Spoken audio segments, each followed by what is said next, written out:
오늘도 복된 하나님의 말씀은 로마서 9장 1절부터 33절까지 말씀입니다. 로마서를 피상적으로 읽으면 1장부터 8장까지로 교리 이야기 끝나고 9장부터는 전혀 다른 선택의 이야기 이런 걸 하는 거라고 생각을 할 수 있는데요. 실제로 읽어보면 그렇진 않아요. 1장부터 8장까지 하나님의 은혜로 어떠한 구원의 능력, 그 긍휼을 우리가 입었는가, 그 구체적인 내용이 무엇인가, 그 이야기를 했는데요. 9장부터는 사실 그 이야기의 연속선상에 있어요. 바울은요, 그러한 구원의 놀라운 능력, 이 복음이 어째서 이스라엘 사람들에게는 받아들여지지 않았는가, 그거에 대해서 일단 너무나 가슴이 아프다, 자기의 진솔한 내면적인 고통을 말하고 있어요. 1절부터 5절까지.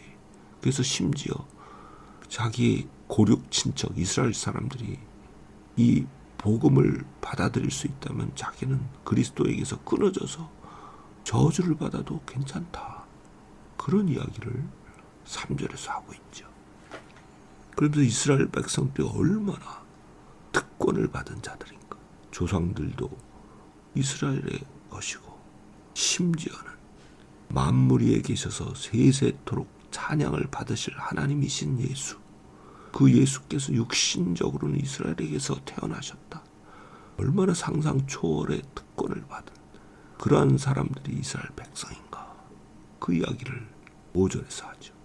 그런데 그러면 이스라엘 백성들을 향한 하나님의 약속은 어떻게 된 거냐, 그런 의문을 제기할 수 있어요. 6절에서 바로 그 이야기인데요. 그에 대해서 바울은 뭐라고 대답하느냐. 하나님의 약속은 폐하여진 것이 아니다. 왜냐? 하나님의 약속은 믿음의 자손들에게 주어진 것이기 때문이다. 그 이야기를 7절 이후부터 여러 가지 사례를 들어서 이야기를 하고 있죠. 아브라함의 두 아들 이삭과 이스마엘을 비교하면서 이삭이 약속의 자녀인 것처럼 그렇게 약속을 받은 자라야 진짜 아브라함의 자손이다, 그 이야기를 하고요. 또 에서와 야곱 두 사람을 비교하면서 그들이 태어나기도 전에 하나님께서 누구에게 은혜를 주실지를 이미 말씀하신 거 아니냐. 하나님의 은혜를, 그의 긍휼을 받은 자들이 진짜 하나님의 자녀다라는 걸, 이걸 샘플로 이야기하신 거예요. 아, 태어나기 전에 모두가 다 정해졌으니까 그냥 우리는 가만히 있으면 돼, 그렇게 하라고 이야기한 거 아니에요. 또 한 가지 사례를 더 들죠. 애국왕 바로 이야기를 하면서 그는 진노의 그릇이다. 하나님께서 자기 목적을 위해서 얼마든지 어떤 사람을 진노의 그릇으로, 어떤 사람을 긍휼의 그릇으로 지으셨다. 그것에 대해서 우리는 할 말이 없다.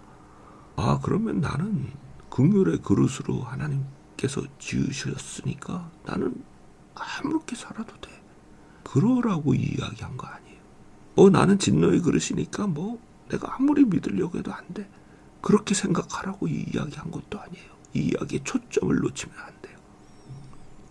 이 초점은 어디에 있느냐? 로마에 있는 그리스도인, 특별히 이방인 그리스도인들에게 이야기하는 거예요. 여러분들이 이런 복음의 놀라운 소식을 듣고 믿은 것은 하나님의 전적인 은혜다. 그걸 온전한 믿음으로 붙잡고 살아가라. 바울은 지금 그 이야기하는 거예요.